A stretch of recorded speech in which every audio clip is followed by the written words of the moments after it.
FreeMMOStation.com.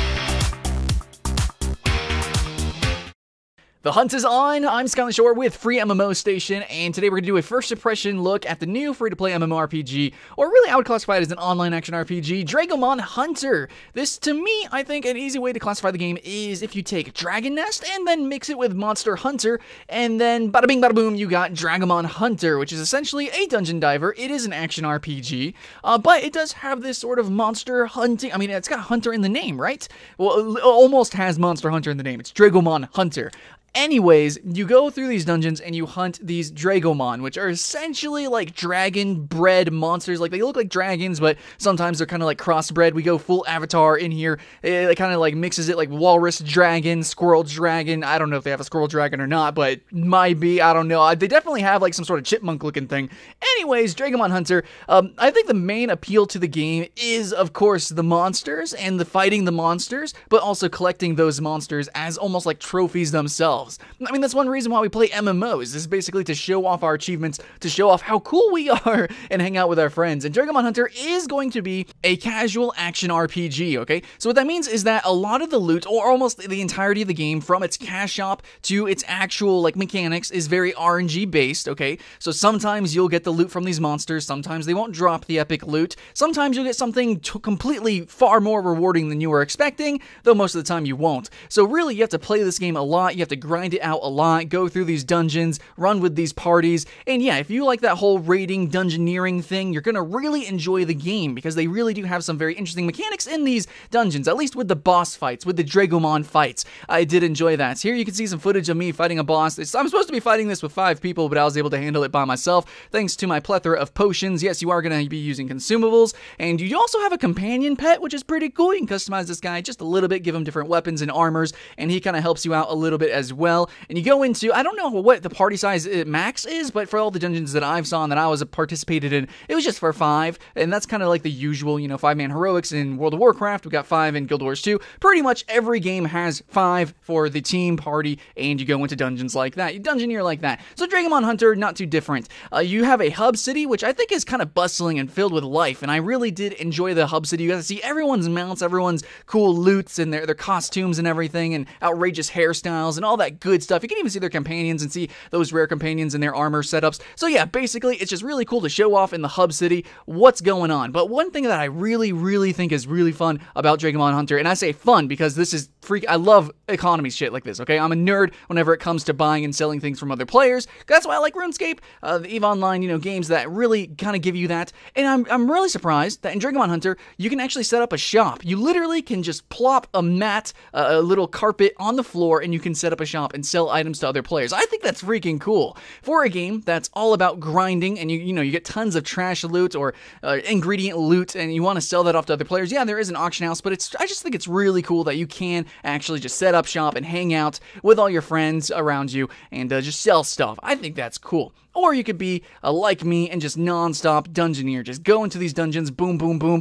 Throw the trash or whatever you don't want in the auction house and just keep on grinding. That's what I like. So a question that needs to be asked is, are the mechanics of Dragomon Hunter, are they worthy to just constantly and consistently be playing this game, going into these dungeons? Is it actually like fun? Is it visceral? Is it tactical? Is it strategic? What is it? Well, okay, Dragomon Hunter, the camera angle I think is a little bit weird, okay? It's a little bit more like third-person shooter-ish, but it's a top-down action RPG, okay? So it is not like Dragon Nest, okay? Even though like maybe what you're watching, it seems very action-packed and everything, it is an action RPG, but it really controls and feels more like Diablo, Path of Exile, really more like those top-down action RPGs. It doesn't really have physics-based explosiveness like Vindictus or Dragon Nest. So if you're looking for like those fighting game physics, like those knock-ups into those epic combos and stuff like that, you to an extent you have those, but you're not going to have the physics-based interaction with that, okay? You are going to have some CC, there might be some knockback effects, but you're not going to have to the same degree as something like Dark Souls, God of War, those kind of action RPGs. Okay,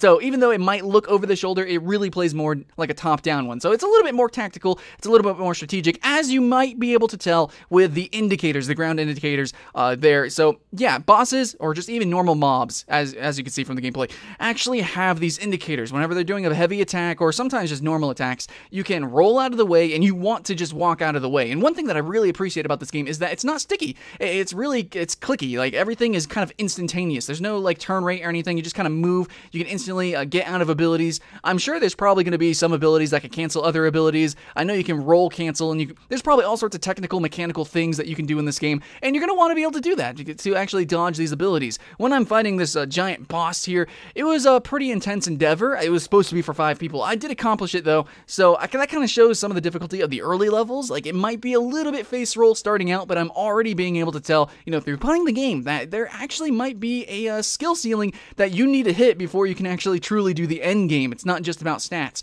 though stats seem to be pretty freaking important in the game. One thing, guys, if you guys play Dragon Nest, one thing I like about it is the mechanics. One thing I don't like about it is the armor weapon system. Dragomon Hunter actually has a almost identical armor weapon system. A lot of these action RPGs actually do. So essentially it works like this. You have to get a rare item, okay? So that in itself sometimes can be difficult. And then you have to level up this item. Like, you have to evolve the item, you have to reinforce it or whatever. It's called reinforcement in Dragon Nest. In this game, it's called evolving. You have to evolve the weapon. And yeah, this sometimes can fail. So sometimes it's RNG based to even acquire these like scrolls and crystals to actually level up these items. And then of course, you still have to actually get a good item that you want, that has the stats you want. And then, you have to do this for every piece of armor, for every weapon, for your companion as well. And all in all, you're going to be grinding and doing a whole lot of nonsense. Sometimes it even takes a while just to wrap your mind around the concept of reinforcing these items and weapons. So yeah, okay, a numbers-driven game. It can be kind of intense, and actually getting those numbers is very RNG-based, but so is like pretty much any dungeon diver, almost. Anyways, so yeah, depending on how you like your RNG, how you like your gameplay, some people might see that as tedious, but there is a reason why it's pretty popular. It's mostly in Eastern games. Overall, it just takes a little bit to wrap your head around it. It's not very comforting for new players, but once you understand it, it's pretty easy to move on forward. Now, whether or not it's pay to win in the end game, like it is kind of somewhat with Dragon Nest, it's so much easier to spend money versus breaking your weapons over and over again. I don't know that. This is the first impressions, but so far, everything seems pretty cool. It just takes a little bit to get into, okay? In saying that, though, there's nothing really truly super duper unique about crafting. There's nothing like crazy out there like Guild Wars 2 or Minecraft or, I don't know, something like that. Or Path of Exile, especially. One thing that you can do to customize your character, though, is that you actually do have, like, stats. You can allocate your stats into crit, into attack damage. You don't have a huge plethora of things to allocate them into. You just have, like, 5 or 6 slots to choose. I'm just going crit because I'm just going as a scout. And yeah, anyways, very similar to Dragon Nest, also, you have a couple starter classes. Okay, you have these starter classes. They are male and female, though. So yeah, they are truly classes. They're not characters.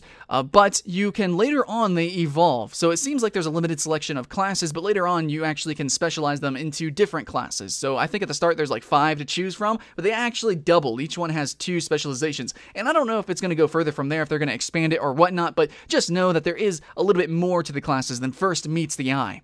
But it seems like these different classes do kind of fill different roles. Like, some are a little bit tankier, some can be healers, some can be range damage dealers.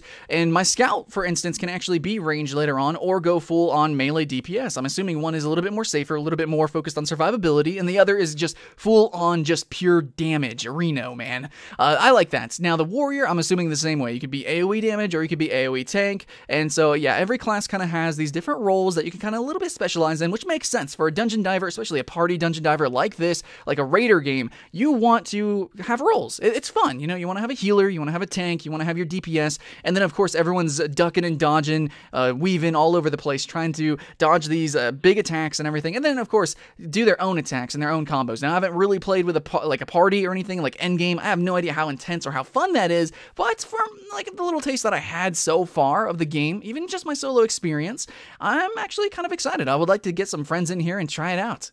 I feel like the game has some potential. But let's talk about graphics, because I know it's going to come up in the comments below. Yes, the game looks incredibly childish and chibi. That is its art style. However, it actually looks kind of clean. It looks pretty clean, I'd have to say, especially considering like the first impression we just did on ELOA or in Spirit Online. That game didn't run that well, and it kind of had a similar art style. This game runs exceedingly, much better, has better animations overall, and it's so much more action-packed as well. And you have much more variability with the camera angles. So overall, I appreciate Dragomon's Hunter's art style, even though particularly I'm not a fan of it. Like, for me, Dragon Nest was like really pushing it, and this game is incredibly, significantly more chibi, more cartoon and anime, but I don't know, I'm kind of appreciating it, especially when you get into these monster encounters and you're just in the main city and you see all these other Dragomons running around. It's really cute. It's kind of, I don't know, adorable. I like it. It is actually kind of adorable. So if you can get over the art style, or if you are a fan of that art style, I think Dragomon is really exemplary of it.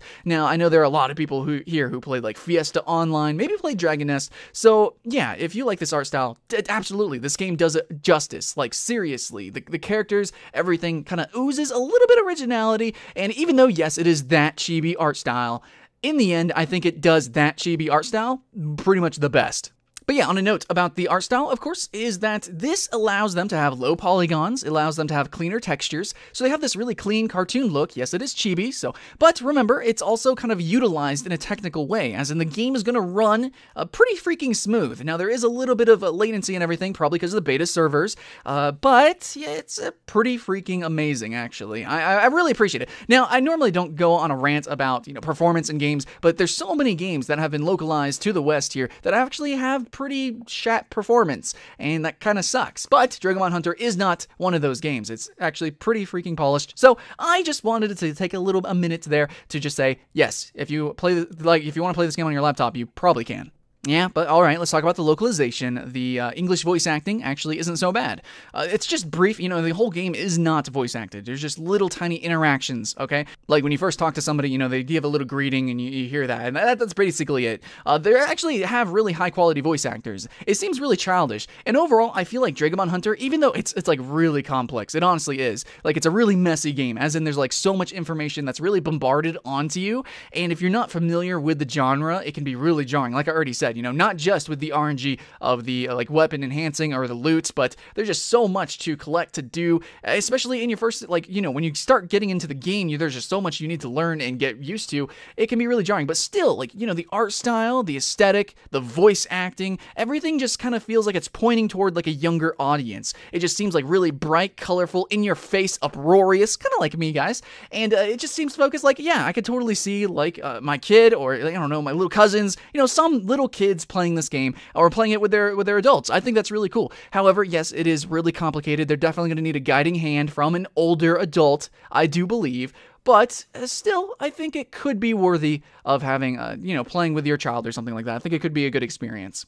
But before I end the video, I just kind of want to address some things. There's probably some questions already left over here. Yes, it is instanced. It is incredibly instanced. If that wasn't obvious enough, it is not an open world game or open-ish world like Dragon's Prophet. Dragon's Prophet is also a similar kind of archetype game where you go around, hunt dragons, and then you utilize them as pets and to use actually in battle. This game, yes, there are some pets and mounts that you can use that are just mounts. Some are actually for battle, so you can use them in battle, but it is an instanced game, okay?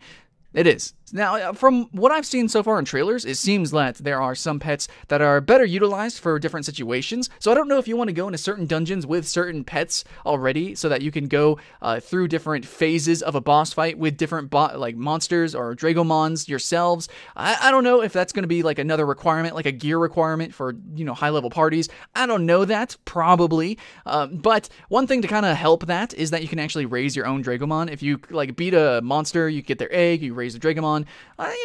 There's some cool little kind of Farmville-y casualness into the game. It's not just all RNG. There is some things that are a little bit tedious and time-consuming, but also, at the same time, it's kind of cute and adorable that you can raise your own monster, so if you like that kind of stuff or not, whatever. I guess if you don't want to do that, you don't have to. You can just non-stop raid dungeons. Then again, I'm not too sure. Still, first impressions.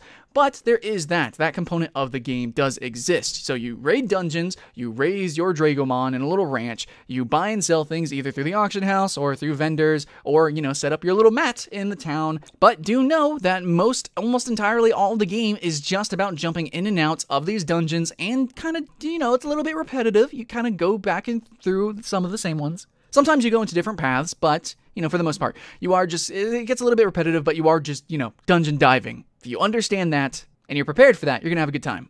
I guess finally what I can say about the game is that there's some things that are just a little bit awkward. You know, the user experience overall, and this is pretty much where I can actually review the game, you know, because it's first impressions. What can I really review? It's not a full review. So what I can say is that the UI is a little bit messy. It's a little bit messy. It's a little bit, well, like I said earlier, I said you get bombarded with information. It's kind of like that. The quests are a little bit wordy.